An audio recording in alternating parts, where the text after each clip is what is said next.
বাংলাদেশের নির্বাচন ফেব্রুয়ারি মাসে হবে কিনা এখনো বুককে হাত দিয়ে কেউ বলতে পারে না। সেদিন এক বিএনপি নেত্রীর সঙ্গে আমার কথা হচ্ছিল, নেতার সঙ্গেও কথা হয়েছে। বললাম, আমাকে জিজ্ঞেস করছে ভাই, আমি বললাম যে নির্বাচন হবে কি, আগে তো বলতাম নির্বাচন হবে কিনা শিওর না, এখনো ঠিক বুঝি না। বলে যে ভাই এখনো একটু বলবেন, যে এবার বলতে পারি নির্বাচন হবেই না, দেশের যে সিচুয়েশন তৈরি হয়েছে। নির্বাচন হওয়ার জন্যে এই সরকার যা যা মেকানিজম করা দরকার ছিল, যা যা ঠিক করা দরকার ছিল দেশের, তারা সেটা 15 মাসে করে নাই। নির্বাচন যখন একটা সুন্দর বিশ্বব্যাপী গ্রহণযোগ্য এবং অংশগ্রহণমূলক দেশের সব মানুষকে নিয়ে উৎসব মুখর একটা নির্বাচন করতে হলে তাতে এনাফ সময় ছিল। সে 12-14 মাস কোনো ট্রাই করেনি। শেষ মুহূর্তে এসে যখন দেখছে যে নির্বাচন না দিলেই না, একটা নির্বাচন দিতে হবে, তখন তড়িঘড়ি এমন পথে হাঁটছে। দেশের আইন শৃঙ্খলা পরিস্থিতি যখন বাংলাদেশের স্মরণকালের ইতিহাসের সর্বনিম্ন খারাপ পর্যায়ে আছে, একেবারে অলি থেকে গলি, ছোট থেকে বড়, জাতীয় পর্যায় থেকে স্থানীয় পর্যায়ে এত ভঙ্গুর, এত নাজুক আইন শৃঙ্খলা পরিস্থিতি এর আগে কখনো দেখা গেছে কিনা। এবং এই আইন শৃঙ্খলা পরিস্থিতি মোকাবেলা করার জন্য সবচেয়ে বড় হ্যান্ড সরকারের যেটা পুলিশ, সেই পুলিশই এখনো অ্যাক্টিভ না, ভাইব্রেটেড না। পুলিশ এই বাংলাদেশের মতো একটা দেশকে যেভাবে কন্ট্রোলে রেখেছে এই 2024-এর আগ পর্যন্ত, সেই পুলিশের স্ট্রেংথটাও এখন পর্যন্ত দেখা যায় না।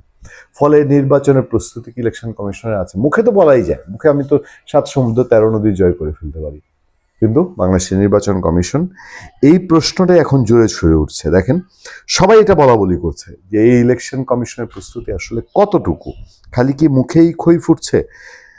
সেখানে বলা হচ্ছে এখনো শেষ করা যায়নি নতুন রাজনৈতিক দলের নিবন্ধন কাজ, আসন ভিত্তিক ভোটার তালিকার জিডি প্রস্তুতির কাজও চলমান, ছাপা হয়নি নির্বাচন পরিচালনা ম্যানুয়াল, তফসিলের পরপরই প্রয়োজনীয় নথিপত্র জারি করতেও হিমশিম দশা।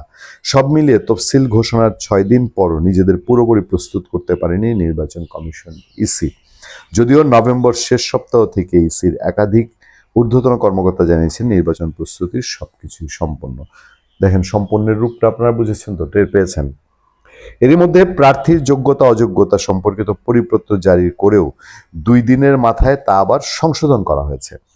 শুরুতে গণভোটের অধ্যাদেশের আলোকে বিধিমালা জারির কথা জানালেও সেই অবস্থা থেকে সরে আসে ইসি। পরে যে পরিপত্র জারি করা হয়েছে সে আলোকেই গণভোট আয়োজনের সিদ্ধান্ত হয়।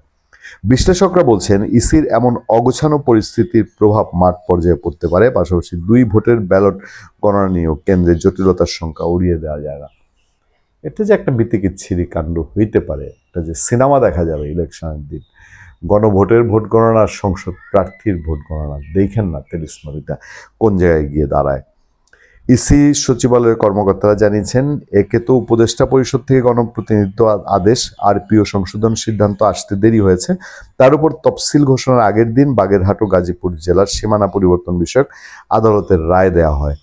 এরপর ফরিদপুর 4 আসনের সীমানা নিয়ে আদালত থেকে নতুন সিদ্ধান্ত আসে। এছাড়া ইসি সচিবালয়ের অভ্যন্তরীণ জটিলতার কারণে কিছু সমস্যা তৈরি হয়েছে, দ্রুতই তা কাটিয়ে ওঠার চেষ্টা চলছে। চেষ্টা চলতেই থাকবে এই দেশে। এবং ইলেকশন কমিশন এসবের মধ্যে দিয়েই আবার একটা এই দেশে গোজামিলের ইলেকশন উপহার দিবে কিনা সেটাই দেখার অপেক্ষা। ভালো থাকবেন, সুস্থ থাকবেন। আপনার সাথে আমি আতিক রহমান, পূর্ণিয়া।